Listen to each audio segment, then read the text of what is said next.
The topic of storing numeric values as a computer takes a completely different form. And I think we should have that as a sidebar that people can watch, but let's talk about it now. Okay. Let me share my screen. All right. I'll stop my share. Yeah. And let me open up Excel.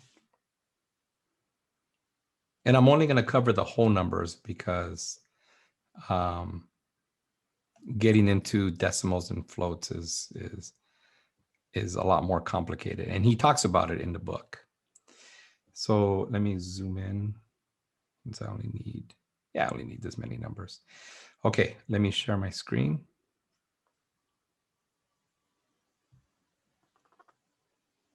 Can you see that?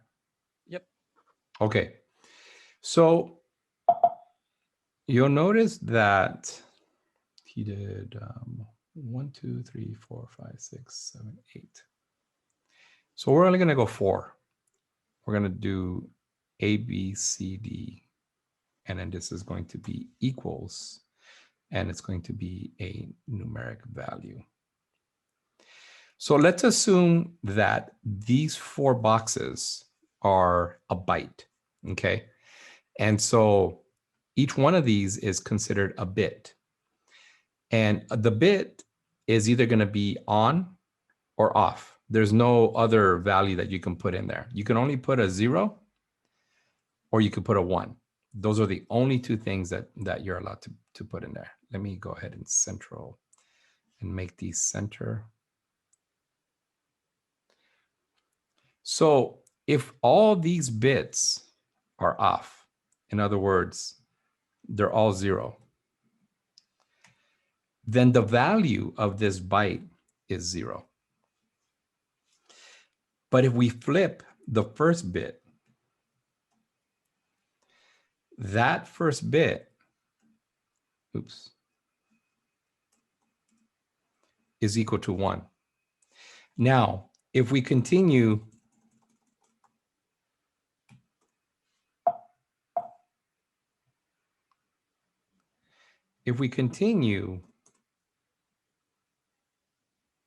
with 2, 3, 4, 5, 6, 7, 8, 9, 10, 11, and so on, right? You would think, well, if we flip this one and this one, that must be a 2.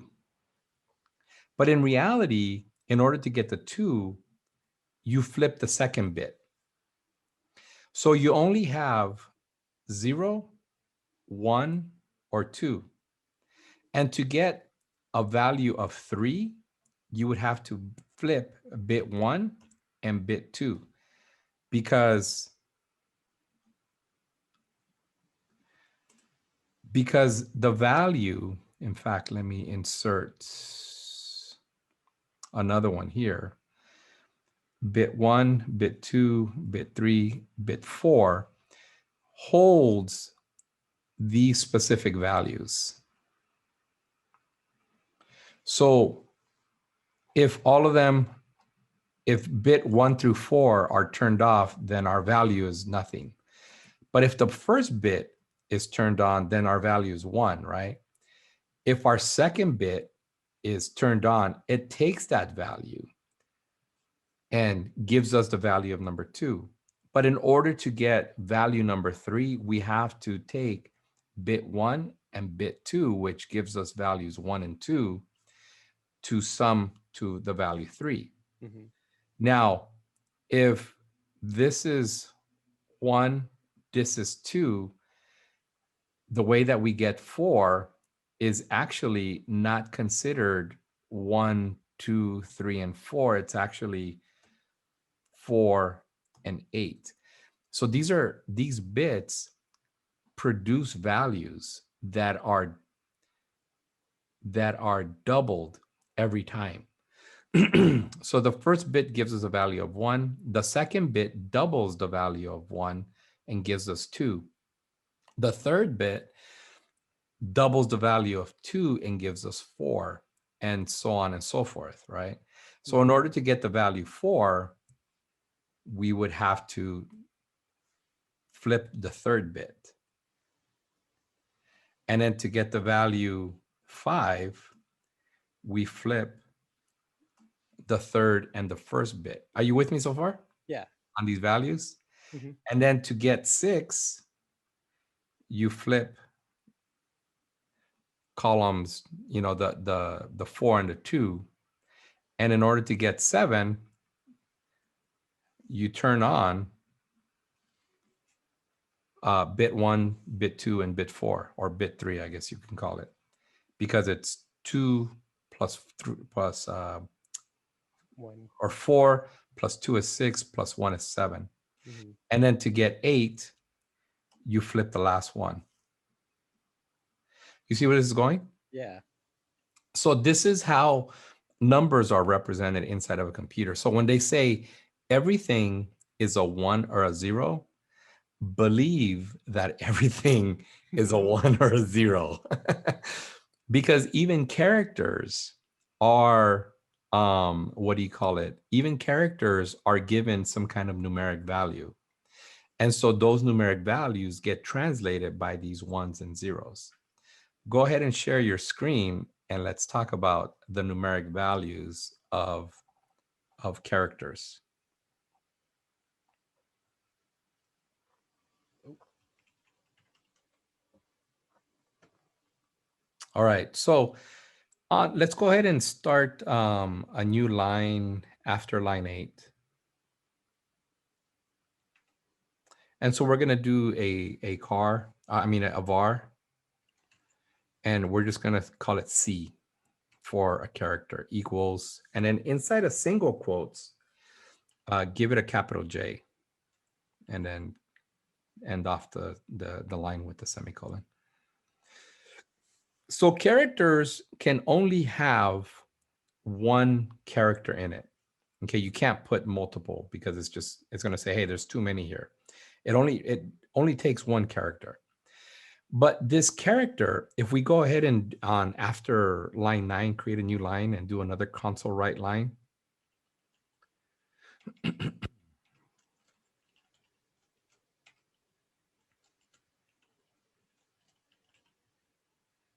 And then just go ahead and output the C. And then save it and let's watch it run at the bottom. So it started. See how it output the J? Oh, yeah. So now what I want to do is I want to convert that character to a numeric value. So just before the C, open up another parenthesis. No, on line 10. Yes, on line 10. I'm opening up Another parenthesis. Another parenthesis? Yeah. And then type in int, I-N-T. And then close the parenthesis. And let's save that and see what happens.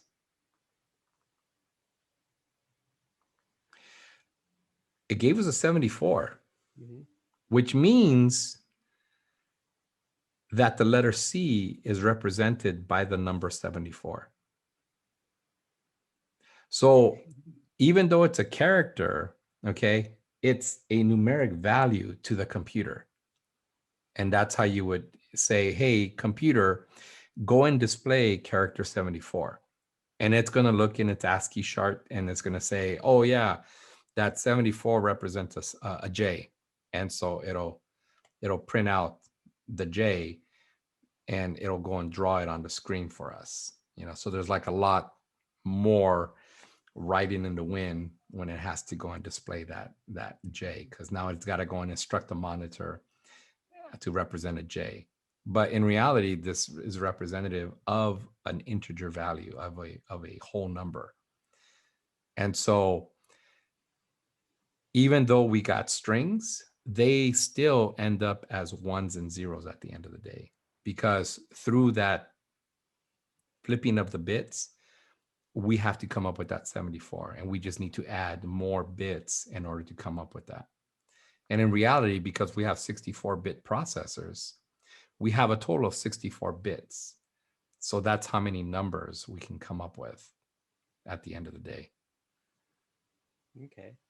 Does that make sense? Yeah. Are you able to connect the way bits produce numbers Yeah. That and was the way pretty numbers interesting. produce letters? Yeah. The connectivity, were you able to? Yeah. Cool. Pretty interesting to notice too. Yeah. Cool. Go ahead.